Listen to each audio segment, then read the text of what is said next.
Want to stay in a luxury hotel? Got your passport? Got your suitcases? Got hundreds of thousands of dollars? Well, how about I take you on a tour instead? I'll be checking inside the world's only 7-star hotel in this video, and I'll do my best to show you everything about it that screams luxury. Welcome to Dubai and the Burj Al Arab. And I'm not talking about any old luxury hotel. The Burj Al Arab in Dubai is regarded as probably the best on the planet. Forget 5-star luxury. This place takes things to another level, going not just 1, but 2 better. That's 7 stars. 7-star luxury. What does that mean anyway? Apparently the expression was used in an article back in 1999 when the hotel opened. Spoiler alert, I should say that 7 stars isn't technically a thing, but it sure sounds good and that's really the point. In fairness, the people who run it don't encourage the description. Standing at a height of 321 meters, or over 1,000 feet, the Burj Al Arab, also known as the Tower of the Arabs, took 5 years to complete. Covering 56 floors, it contains 202 rooms, and is arguably the most recognizable structure on the city's skyline. At one point, it was regarded as the tallest hotel on the globe. But enough about the blurb. What do you actually experience at this exotic and wallet-smashing location?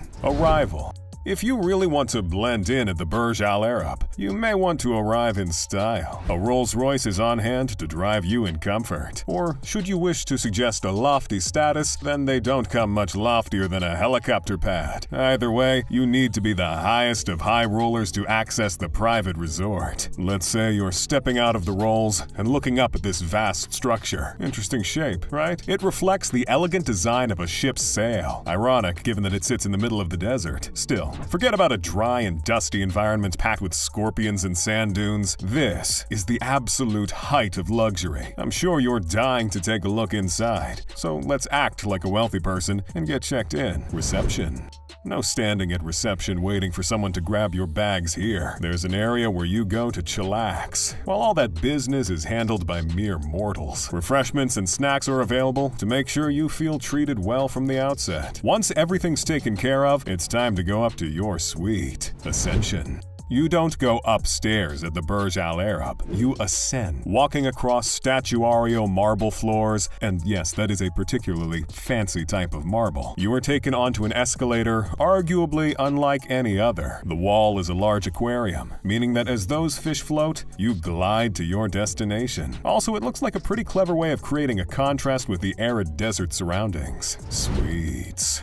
Even the most affordable room at the Burj Al Arab is a pricey proposition. That said, the establishment is associated with the highest standards of accommodation. So let's go all the way to the top with the Royal Suite. Situated on the 25th floor, this mind-expanding duplex will set you back an eye-watering $12,341 per night, according to a 2019 article. How much bang do you get for your buck?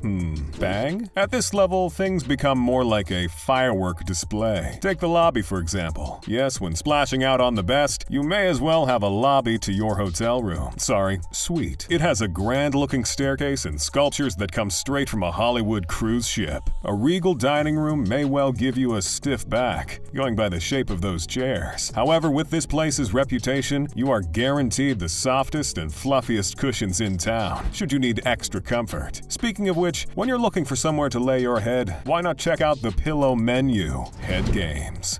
Hold the gold-plated phone. Pillow menu? Yes, indeed. There are no less than 17 different types to choose from. Goodbye stiff necks and farewell spinal contortions. This is a part of a selection called the Sweet Dreams menu that includes duvets and even the type of bed itself. A mattress costing $15,000? Welcome to Slumberland Population U. The bedrooms these pillows wind up in are truly opulent, featuring a 4-poster bed that's placed on what appears to be a velvet platform, complete with steps. See how they've squeezed the bedside table on the edge there? Sleeping here definitely takes you up in the world. There are also a selection of bathrooms, lounges, bars, study areas, and other spaces, giving the impression that you might be in a palace rather than simply one suite. And in case you forgot where you are, the windows run from ceiling to floor, giving unparalleled views of this opulent oasis. Silver service. If you can afford to stay in one of the royal suites, you probably already have have a butler, but in case the experience is new to you, there are butlers on standby throughout the hotel. Every floor has them, as well as round-the-clock butlers for those who like things super swanky. Yet, if you don't have household staff members and you're kind of a cheapskate, a regular suite is available for the pricey sum of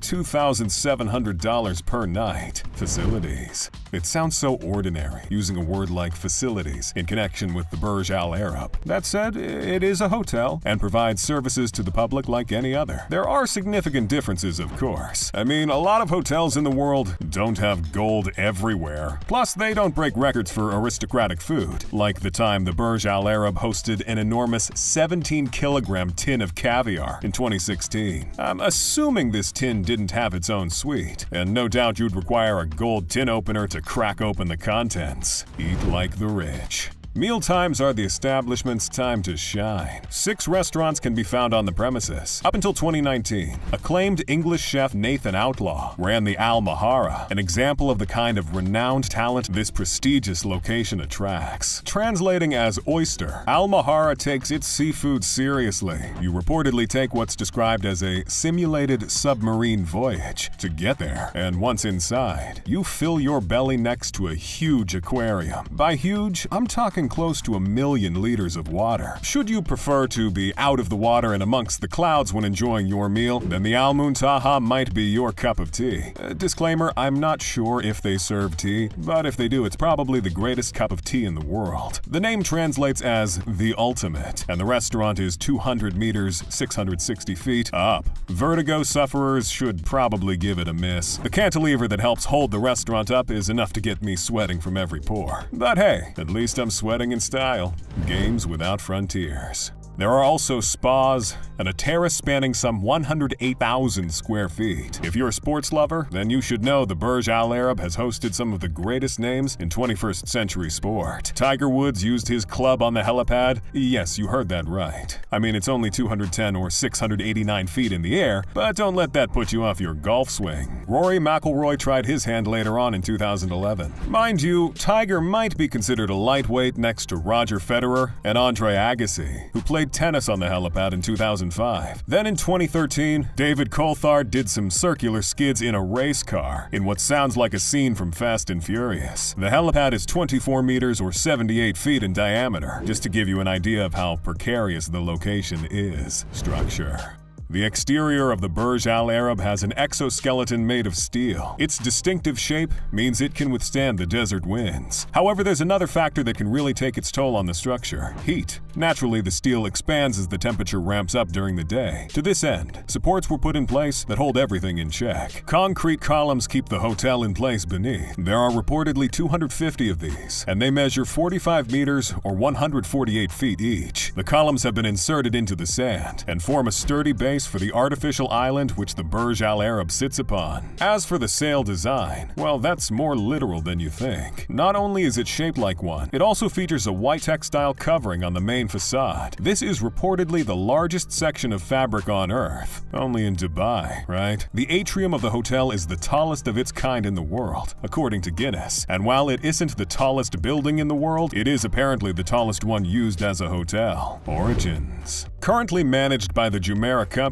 the hotel was built on a location previously known as Chicago Beach. British architect Tom Wright designed the structure, and several entities were involved in the construction. The idea was to transform the area from what used to be a Middle Eastern fishing village to what's regarded as the apex of 21st century business. In the 1960s, oil was discovered in the region, leading to the development of the city as everyone knows it today. This colossal effort was spearheaded by Sheikh Rashid bin Zayed Al Maktoum. What he started has created awe around the world. Though you don't pull off what seems impossible without compromise. Some interesting, shall I say, quirks of the system over there have left even the most luxurious premises lacking in certain key facilities. What am I talking about? Well, hold your nose briefly as I talk about the hotel's downsides. One thing about building a luxury hotel in the desert is the absence of a fully functioning sewer system. You certainly get waste management in Dubai, but this doesn't appear to extend to spots such as the neighboring Burj Khalifa Hotel. Not only does it not have its own sewer system, operating separately to the city's setup, it needs the, let's call it business, to be transported down soundproof pipes to trucks, who transport it somewhere else where it can be treated. You've got to take the rough with the smooth,